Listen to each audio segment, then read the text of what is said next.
अगली कविता है मित्रों अरुण कमल जी की। उनका हमने तो पूरी तरह से परिचय देख ही लिया है। अब उनकी जो अगली कविता है, मतलब वो जो हमने कविता देखी नए इलाके में, उसका दूसरा जो भाग है, लेकिन उसका संदर्भ अलग है, इसका संदेश अलग है, जिसका नाम है खुशबू इश्तेहार। वो आप भी देखने वाले हैं। पहली कविता है कि कई गलियों के बीच, कई नालों के पार, कूड़े करकट के ढेरों के बाद बदबू से फटते हुए जाते इस टोले के अंदर खुशबू इश्तेहार, खुशबू इश्तेहार, खुशबू इश्तेहार। वो कह रहा है कई नालों के बाद, नहीं कई गलियों के बाद, मतलब उस इलाके का उन्होंने वर्णन किया है जिस इलाके में खुशबू इश्तेहार रहता है। मैंने आपको पहले ही बताया कि खुशबू इश्तेहार इसका अर्थ तो ये संदर्भ बताने का प्रयास कर रहे हैं कि जो अगरबत्तियों का निर्माण किया जाता है, अगरबत्तियों का निर्माण किया जाता है, गरीब दलित पिछड़े लोग होता है, ये अक्सर झोपड़पट्टियों में रहते हैं, गंदगी में रहता है, खुद कूड़े करकटों के ढेर में रहता है, लेकिन लोगों को खुशबू देने का प्रयास करते हैं। और इस वजह से जो अमीर लोग हैं, पढ़े लिखे लोग हैं, उन्होंने भी उस गरीब लोगों के लिए कुछ करना चाहिए, यही इस कविता का संदेश है। और इसी वजह से उनको जो इलाके में रहते हैं उस इलाके का वर्णन किया है कि कई गलियों के बीच। वो कह रहा है कि छोटी छोटी गलियां हैं, झोपड़पट्टी इलाका है, छोटी छोटी गलियां हैं, उस गलियों के बीच हमें जाना पड़ता है।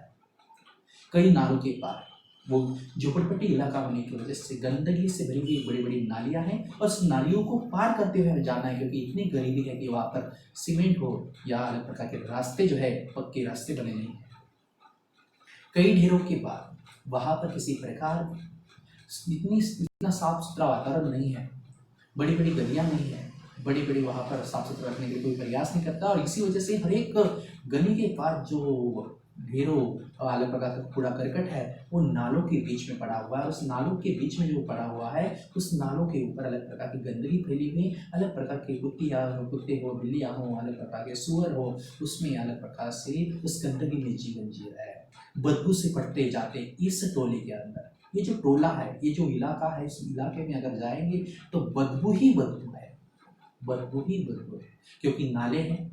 नालों के पास कूड़ा करकट पड़ा है, उसमें पानी जाने के बाद वो सड़ता है, उसकी गंदगी गंद जो है, दुर्गंध जो है वहाँ पर आने लगती है। छोटी छोटी गलियाँ हैं और इस वजह से जब हम उस टोले के अंदर प्रवेश करते हैं तो बहुत ही गंदगी भरा इलाका हमें देखने को मिलता है। उस टोले के अंदर जब हम जाते हैं तो वहाँ पर हमें खुशबू रचने वाले हाथ दिखाई देते हैं। खुशबू रचने वाले मतलब दूसरों को सुख देने वाले। खुशबू का अर्थ यहाँ पर क्या बताया गया है, दूसरों को, दूसरे के जीवन में खुशियाँ लाना, सुख लाना। मतलब वर्णन इस तरह से है कि यहाँ पर गरीब जो लोग हैं, जो बहुत ही मजदूर जो लोग हैं, बहुत दुखी जो लोग हैं, गलियाँ हैं, छोटी छोटी गलियाँ हैं, कूड़ा करकट वहाँ पर पड़ा हुआ है, गंदी नालियाँ हैं, और उसी पार कर कर जब जाते हम तो ये अगरबत्तियाँ बनाने वाले बच्चे हैं, अगरबत्तियाँ बनाने वाले मजदूर हैं, अगरबत्तियाँ बनाने वाले यहाँ पर गरीब लोग हैं, उस झोपड़पट्टी में गंदगी में आवास करते हैं, गंदगी में रहते हैं, लेकिन वो अगरबत्तियाँ बनाकर अपनी दिनचर्या चलाने के लिए मजबूरी के माध्यम से शिक्षा न ग्रहण करते हुए, विद्यालय में जाते हुए वहाँ पर पैसे कमाने के लिए वो अगरबत्तियाँ बना रहे हैं और खुद गंदगी में रह रहे हैं, खुद दुख में रह रहे हैं, दुर्गंध में रह रहे हैं, लेकिन लोगों को अगरबत्तियों के माध्यम से सुगंध देने का प्रयास कर रहे हैं। अगली जो पंक्तियां इस तरह से, उभरी नसों वाले हाथ, उभरी नसों वाले हाथ, घिसे नाखूनों वाले हाथ, पीपल के पत्ते से नए नए हाथ, जूही की डाली से खुशबूदार हाथ। वो कह रहे हैं यहाँ पर जो हाथ बने हैं वो बहुत ही गरीब लड़कों के हैं। और यहाँ पर उभरी नसों वाले हाथ, इसका अर्थ है उभरी नसों वाले हाथ मतलब जो अभी अभी जो छोटे बच्चे होते हैं और अभी अभी जो उसकी उम्र थोड़ी थोड़ी बढ़ रही है, सिर्फ उनके हाथों पर जो नसें दिखने लगी है, वो नसें दिखने वाले जो लड़के हैं वो भी वहाँ पर जो है क्या बना रहे हैं, वहाँ पर अगरबत्तियाँ बनाने का प्रयास कर रहे हैं। जो बूढ़े लोग हैं वो भी अगरबत्तियाँ बनाने का प्रयास करें, क्योंकि उनके पास काम नहीं है और इस वजह से पैसा कमाने के लिए, दिनचर्या चलाने के लिए उन्हें वो करना पड़ता है। उसके बाद घिसे नाखूने वाले हाथ, जिस तरह से पूरी महिला होती है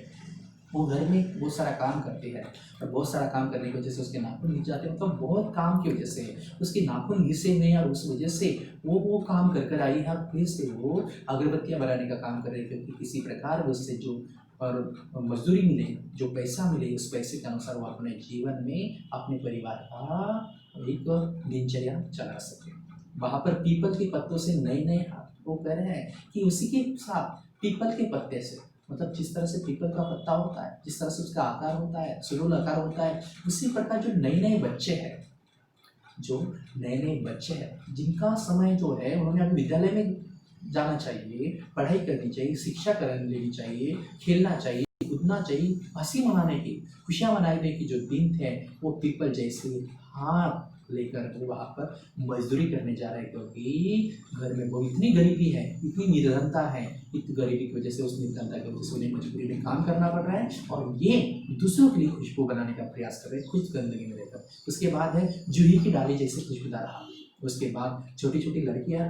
जिसने खेलना चाहिए, कूदना चाहिए, विद्यालय जाना चाहिए और उम्र बढ़ने के बाद उनकी विदाई, शादी करके उसकी विदाई करना आवश्यक है। ऐसी लड़कियां अपने जीवन की, अपने भविष्य के बारे में न सोचते रहे, शिक्षा के बारे में न सोचते रहे, विद्यालय में जाने के बारे में न सोचते रहे, वहाँ पर उस खुशबूदार हाथों से पूरी तरह से खुशबूदार जो है अगरबत्तियाँ बना रही हैं और वो भी गंदगी में रहकर, वो भी दुखों में रहकर, अपने सपनों को मरोड़ कर, अपनी जो जीवन लक्ष्य है वो न देखते हैं।